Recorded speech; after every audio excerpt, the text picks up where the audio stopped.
उठो जागो और तब तक मत रुको जब तक आपको आपके लक्ष्य की प्राप्ति ना हो जाए। ये कहा था हमारे the great leader Swami Vivekananda ji ने। जैसा कि आप जानते हैं कि आज 12 जनवरी है और नेशनल यूथ डे है, जो कि हम उनकी बर्थ एनिवर्सरी के रूप में मनाते हैं। आपको पता है हमारे जो स्वामी विवेकानंद जी थे वो कितने ज्यादा फेमस थे हर एक चीज के रिगार्डिंग, खासकर वो यूथ पर विश्वास रखते थे कि हाँ, यूथ के अंदर इतना ज्यादा पोटेंशियल है कि वो जो चाहे वो सब कर सकता है। लाइक एक यूथ है, वो एक भविष्य होता है हमारी जनरेशन का या फिर हमारे देश का, और वो लाइक अपना बहुत ही ज्यादा सहयोग दे सकता है हमारे देश को डेवलप करने में, हमारे देश का नाम रोशन करने में। यहाँ तक कि वो एक मतलब ऐसे पहले लीडर थे जिन्होंने शिकागो यानी विदेश में जाकर इस चीज के रिगार्डिंग लेक्चर दिया था, किस चीज के रिगार्डिंग, हमारे हिंदू धर्म के रिगार्डिंग। उन्होंने जो हमारे लाइक पहले लगता था, लोगों को लगता था, खासकर विदेश वाले लोगों को, कि हमारे हिंदू धर्म के अंदर सिर्फ रिचुअल्स होते हैं। नहीं, उन्होंने बताया था कि लाइक हमारा जो हिंदू धर्म है वो कितना महान है, उसके अंदर सिर्फ रिचुअल्स ही नहीं होते, उसके अंदर बहुत सारी ऐसी चीजें होती हैं जो कि उन लोगों को नहीं पता है। उन्होंने टॉलरेंस का एग्जाम्पल दिया था कि हम लोग टॉलरेट करते हैं, चाहे कोई किसी भी धर्म का आता हो, चाहे कोई किसी जाति का हो, हम हर एक चीज को टॉलरेट करते हैं, हर एक चीज की रिस्पेक्ट करते हैं।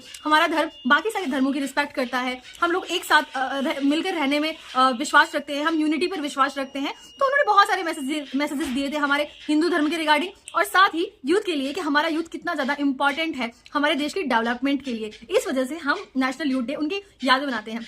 लाइक आजकल का यूथ है, लाइक वो खुद को जेन जीज बोलता है, लाइक वो फालतू की चीजों में, लाइक मीम्स बनाने में, लाइक अगर कोई जैसे कि बोल सकते हैं कि कोई इंपॉर्टेंट मुद्दा है, कोई ऐसा मुद्दा है जिसके ऊपर बात होनी चाहिए, जिसके ऊपर डिस्कशन होना चाहिए, उस चीज के ऊपर आजकल का यूथ बात करने की जगह लाइक उसके ऊपर मीम बनाता है, वो चाहे किसी लीडर का हो, चाहे कोई भी हो, या फिर उस चीज को ऐसे मैनिपुलेट किया जाता है जैसे कुछ हुआ ही नहीं। आई डोंट नो ऐसा वो लोग क्यों करते हैं। सबको पता होना चाहिए कि हम हैं, यानी हम जो यूथ हैं, हमारा काम है कि हम हर एक चीज के ऊपर नजर रखें, खासकर सरकार की गतिविधियों पर, कि वो हमारे रिगार्डिंग, हमारे देश के रिगार्डिंग सही है नहीं, हमें बेनिफिट दिलाती है या नहीं, और वो लाइक हम लॉन्ग टर्म में, ना कि शॉर्ट टर्म में कि वो अभी हमारे पास पैसे आ गए तो हम खुश हैं, नहीं, वो लॉन्ग टर्म में लोगों के लिए लाइक कितनी इफेक्टिव होंगी। आजकल सिर्फ और सिर्फ लोग अपने फायदे के बारे में सोचते हैं, पर मुझे लगता है कि ऐसा नहीं करना चाहिए। हमें लॉन्ग टर्म बेसिस पे सोचना चाहिए कि लाइक हम कैसे अपने देश का डेवलपमेंट कर सकते हैं, या फिर आप थोड़ी सी भी हेल्प कर सकते हैं हमारे देश के डेवलपमेंट में। आप लोग इस बारे में क्या सोचते हैं मुझे कमेंट में बताइए। Thank you so much.